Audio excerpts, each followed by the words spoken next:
Capitol Report is a production of Senate Media Services. Two plans were unveiled by the governor this week to promote job growth. Will a national push to ban cell phones in vehicles move ahead in Minnesota? We discuss in this week's Capitol Report.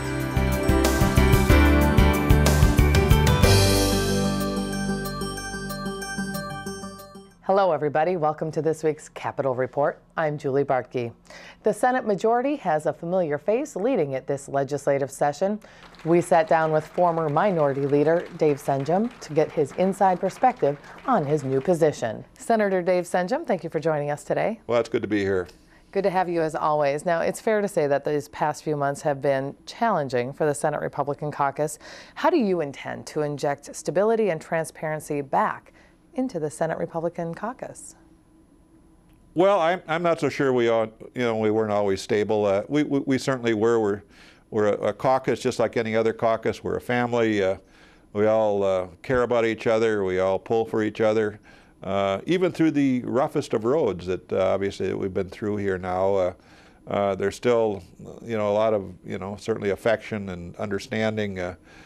Certainly there's like what happened, is this real? But we're going to move through this and look to the future. That's why they sent us, and that's why we came. So we'll move through this. Every family, and the caucus is a family, maybe from time to time has difficult situations which arise. We did.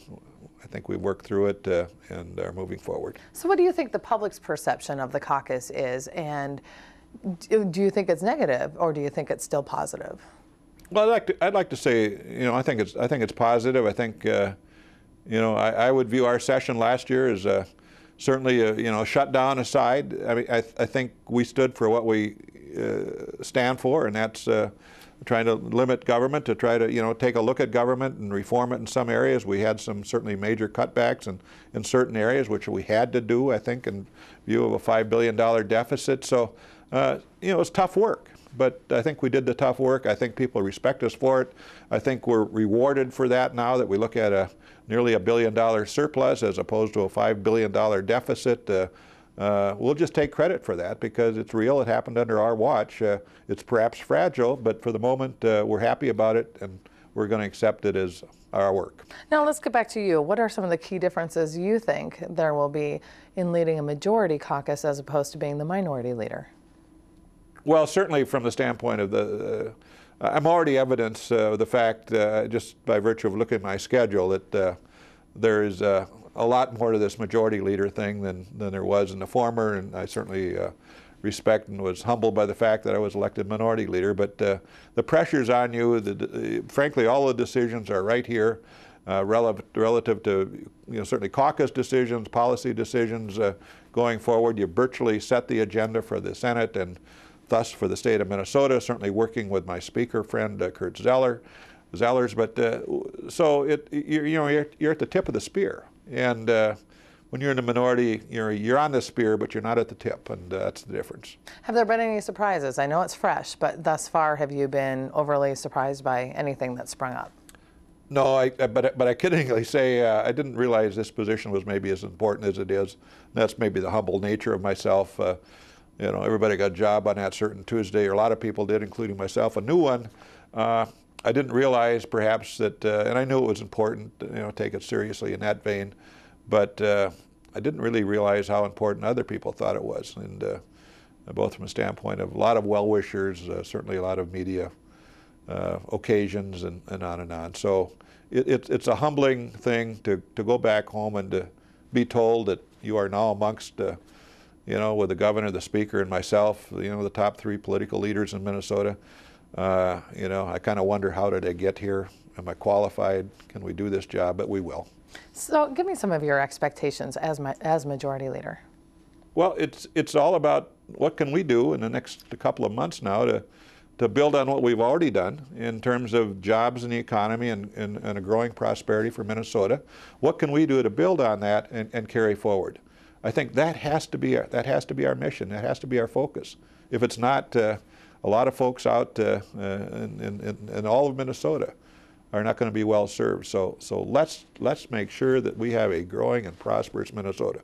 if we can do that, incrementally improve it each year, each time, we're going to have a better Minnesota, and that's our goal. Are there any expectations that you think are placed on you as Majority Leader, and what skills do you have to perhaps face some of those expectations? Well, certainly to lead the caucus, and then, you know, do I have the skills? I guess time will tell, but we'll work on that. I mean, every chapter in life is a new learning experience, and you grow in it. And even though I've so-called been around for 9 years, this is a brand new adventure, and I'm going to have to grow in it myself and acclimate and understand, and just with the help of my leadership team. And I will tell you, I'm just thrilled with that new leadership team that we have. They're just 3 freshmen they're just fence posts. They're just great. And of course we've got Senator Claire Roebling and who's the other one? I'm sorry. Ortman, Julianne Ortman. Yes, I'm sorry. That are been around for a while, that have that perspective, and so we're good, and we're going to do a good job. So, Senator, with the 2012 legislative session quickly approaching, let's jump ahead to its conclusion. What do you think the message will be? A strong and growing and prosperous Minnesota, and a Republican caucus that's taking us in those directions. That's what our message will be, as sure as I sit here right now. And that will certainly be the message that we carry into the election in 2012, that we're here for a strong and growing and prosperous Minnesota. And we're going to do that working to the extent government can with our private sector businesses, and doing everything that we can. What do you hope your legacy is? Minnesota. Oh, just you know, a guy that stepped in when he thought he needed to, and did a good job. We'll see. Others can judge that.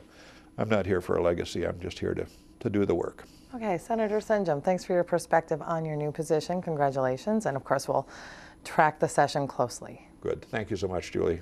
Texting, emailing, and chatting on cell phones is simply too dangerous to be allowed. This is the position of the National Transportation Safety Board. It is moving nationwide towards a ban of all handheld devices in moving vehicles. We caught up with Senate Transportation Chair Joe Gimse to get his perspective on the issue. Senator Gimse, the NTSB does not have the authority to actually impose a ban on cell phone use in vehicles, but it can make recommendations. Would you support legislation? Well, we would want to take a good, solid look at it, have hearings on it in the Transportation Committee, and I've already talked to the chair of the Commerce Committee that would also like to see this provision, because of the implications that it could have on productivity and jobs in Minnesota. But you know, we would want to take a good, hard look at it and see what our options are for it.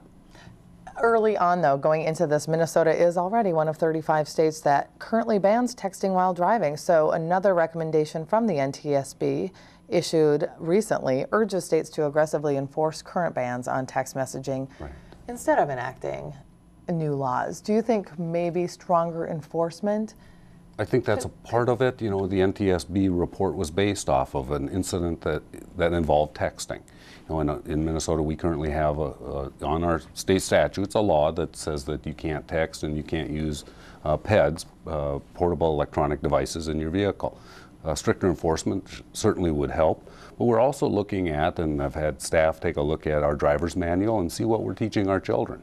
And using the education component, I think we can possibly achieve the same goals that they're looking for.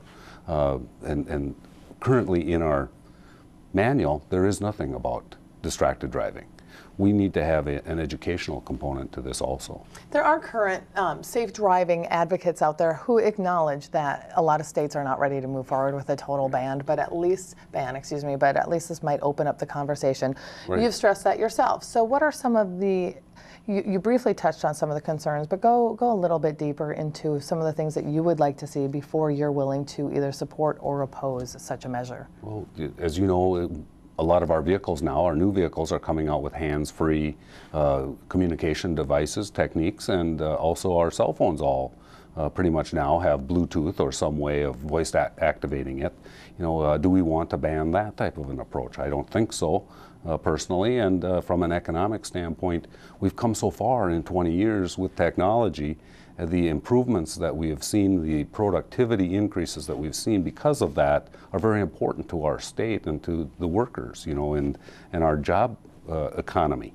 And we don't want to do anything that would disrupt that. So we need to take a very hard look at the legislation and the implications. I think it's proper for us to do that. Okay, Senator, let's move more broadly into the upcoming session. As chair of the Senate Transportation Committee, what are some of your priorities for 2012? Well, we're going to be working on a lot of policy initiatives this session. It is really a policy and a bonding session.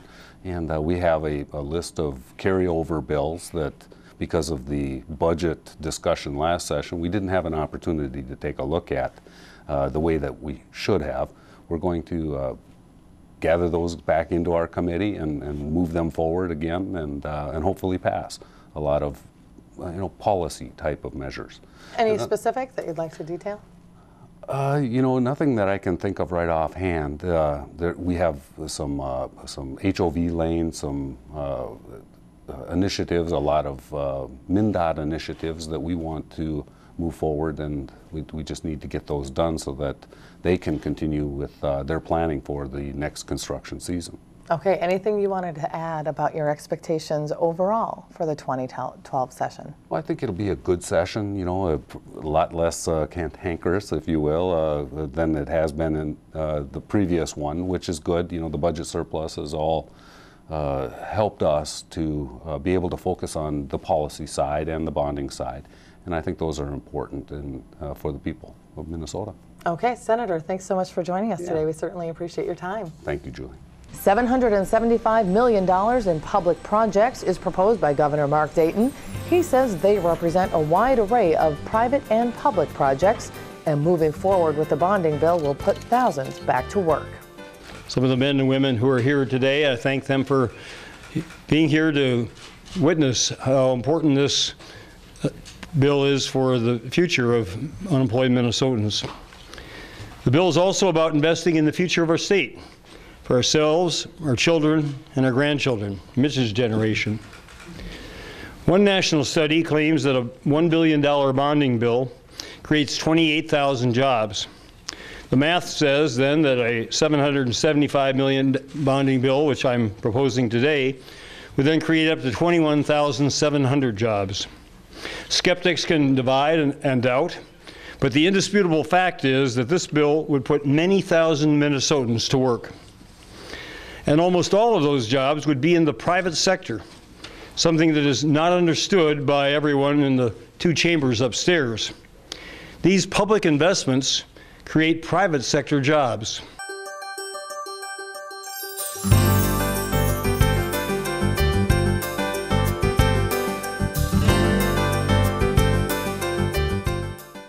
Senator Terri Bonoff introduced similar legislation a couple of years ago that reflect the NTSB's push to ban cell phone use in moving vehicles. She's here now to discuss the issue a bit further. Senator, thanks for joining us. Thanks very much, Julie. First of all, I want to ask you what compelled you a couple of years ago to try to pass legislation comparable to what's being moved through the nation at this point?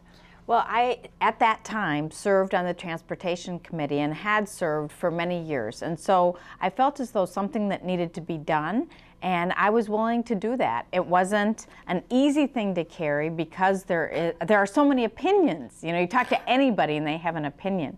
But as a driver, I drive between Minnetonka and the Capitol, especially during session, every day. And so I'm on that crowded highway, sitting in congestion, and I watch the number of distracted drivers, and I think it is a miracle that there aren't even more accidents. People just cutting somebody off, people sitting at a stop sign, texting, and they don't realize the lights changed, and somebody behind them who's distracted doesn't see that they're sitting still.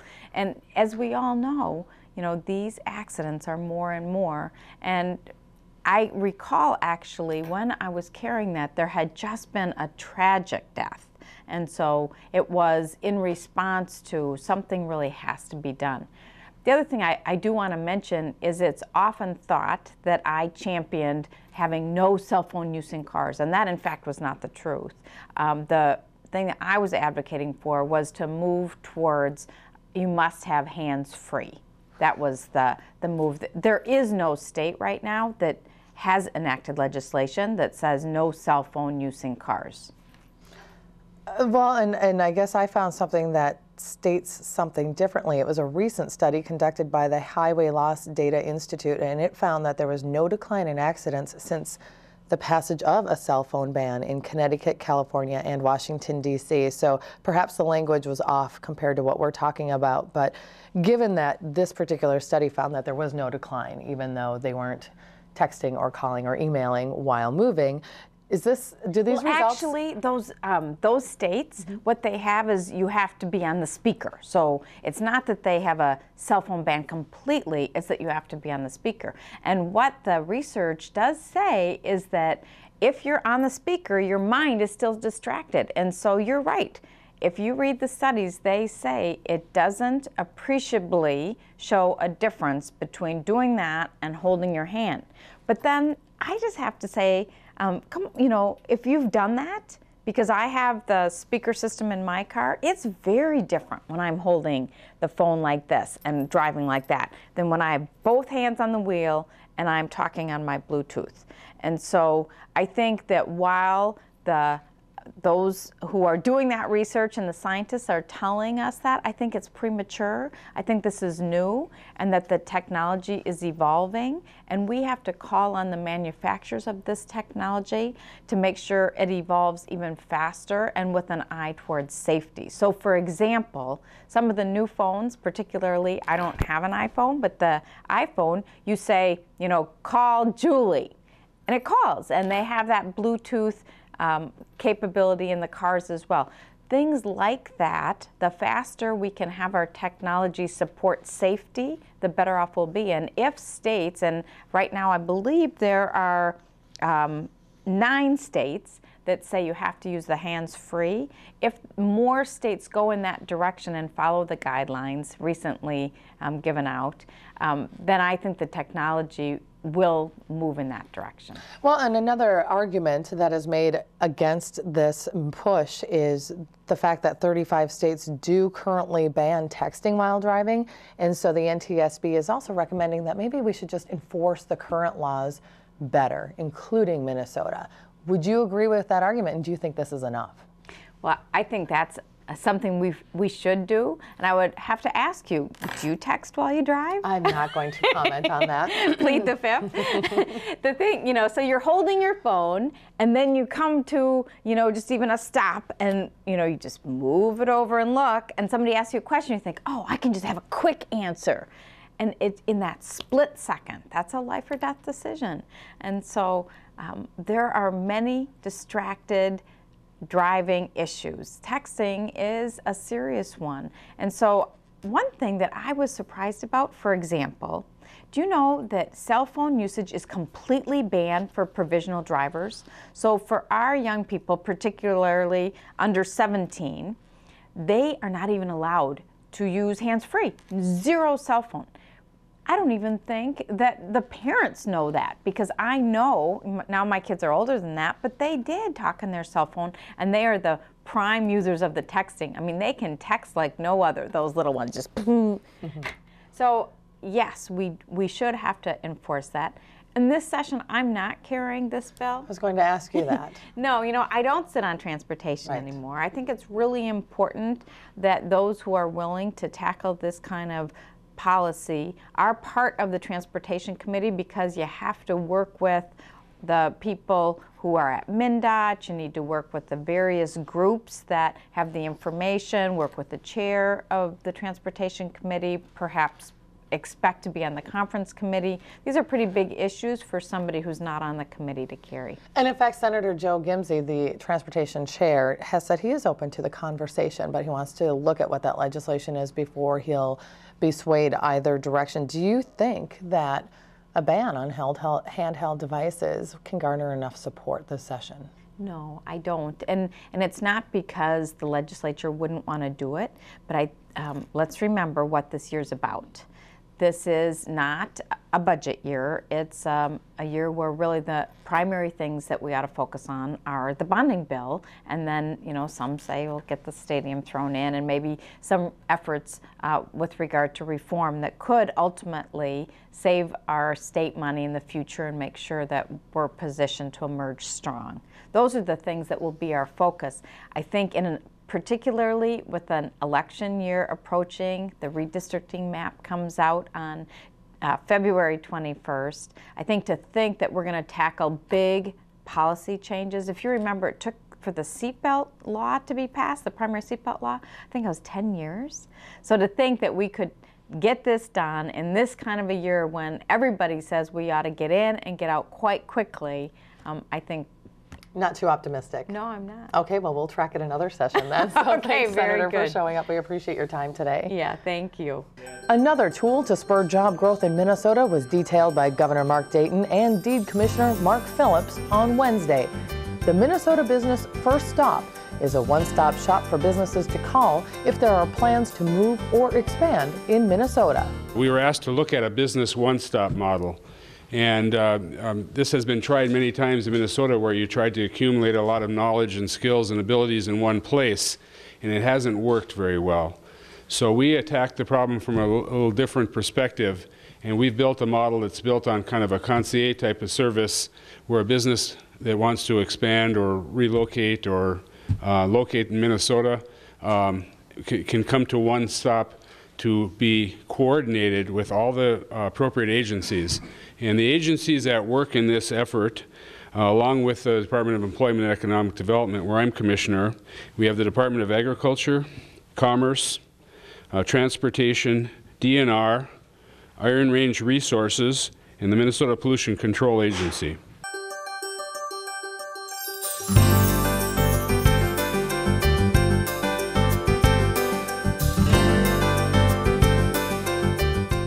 Another familiar face here at the Capitol is now guiding the Senate GOP. Former Speaker of the House, Steve Sviggum, is tasked with conveying its message. He gives us the inside perspective on his new position. The Senate Majority Caucus has had a lot of challenges recently. Would you consider it a divided caucus at this point? No, I don't think it's necessarily a divided caucus, but it is a caucus that has individuals very, very concerned and upset in relationship to the messaging and what took place. You and I are probably concerned about what took place, Julie, and I think that unfortunately, you know, in the end of November, I guess it was 1st of December, when we had that surprising November forecast, which showed the state has gone from a $5 billion deficit to an $876 million surplus. That ought to have been the message, and the Minnesota Senate, as well as the House, as well as the governor, should take some small degree of credit for that. And that message, that good message about management, might have been lost because of some other extracurricular situation. And you're bringing up messaging. What are some of the other messages that you want to convey at this point? Okay. Well, first of all, good management. That you hire people to be good managers, you hire people to be senators or representatives, to be good managers of your resources, make proper decisions, and obviously, you know, the Senate has done that. The economy and jobs, you know, everybody mentions that first and foremost, but then they differ as to how to get to that answer of jobs and making Minnesota a place where job creators and jobs, you know, thrive. That this wants to be a place where you do work and where you do have work available, and we're going to have a very big package on job creation and job retention and job expansion. Then maybe the whole accountability issue with government redesign reform. Very important. We've spent a significant amount of the last months on a redesign, reform commissions that have significant recommendations on how to do Minnesota's work better. Provide programs, you know, provide the services that need to be done, but do it in a better, more service-oriented way. So describe for me your style in trying to convey this message and some of the challenges that you think you face. My style, probably try not to be confrontational. You know, I don't think you govern well from the extremes. I don't think you govern well, and you know, people literally want state government work, you know, to govern, to be efficient, spend your money prudently. Don't tax you more than you need to be taxed, but to work. So my style would be one of bringing people together, of outreaching with relationships to try to find that sweet spot that does bring people together. You know, there are times for disagreement, but you try not to let those confrontations get in the way of governing Minnesota. So, Mr. Speaker, shortly after you were hired, Senate Majority Leader Dave Senjum released a statement saying, "This unique opportunity gives us the ability to capitalize on Steve's experience, knowledge of the press, successful decision-making skills, and relationships he has created over many years of service." Given this, what kind of expectations do you think are placed on you, and what are your expectations of the Senate? He said those good things? He did. Oh, that's because I wrote it. No, well done. You just proved why you're the right man for the job. I'm just kidding. I did not write my own news release, but if you had. Yeah, if I had. Well, you try not, and you try to be a little bit tongue-in-cheek, you know, and not take yourself too seriously, and also, Julie, I think it's important not to raise expectations beyond what you can provide. So I don't want to raise expectations to the fact that I am the decision maker. I'm not the decision maker. That I have this unique ability to bring folks together and to find common ground. You know, others have those abilities, but I think I will be part of the process that helps us work right in Minnesota. And hopefully that background, that experience, those things that you mentioned that sounded a lot better than I deserve, you know, would be part of it. All right, Speaker Steve Sviggum, thanks so much for joining us today. We appreciate it. We'll see you obviously a lot during session. Thank you. Thanks, Julie.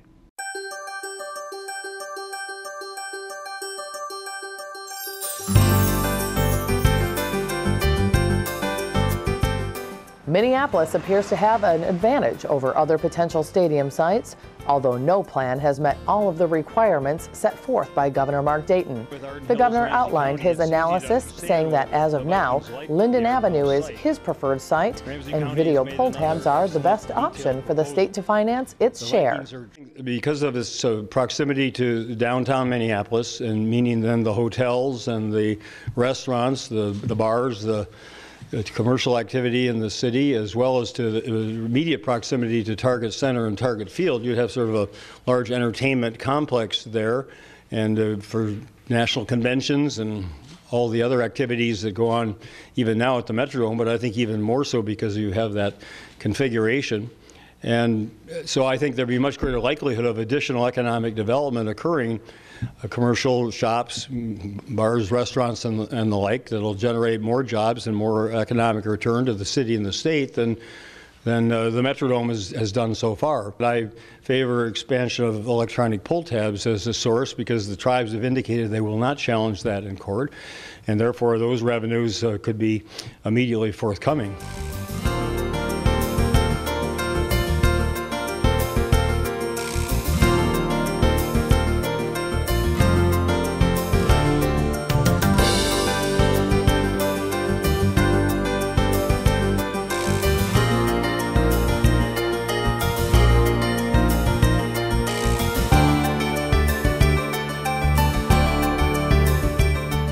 From all of us at Senate Media Services, I'm Julie Bartkey. Thank you for watching this week's Capitol Report.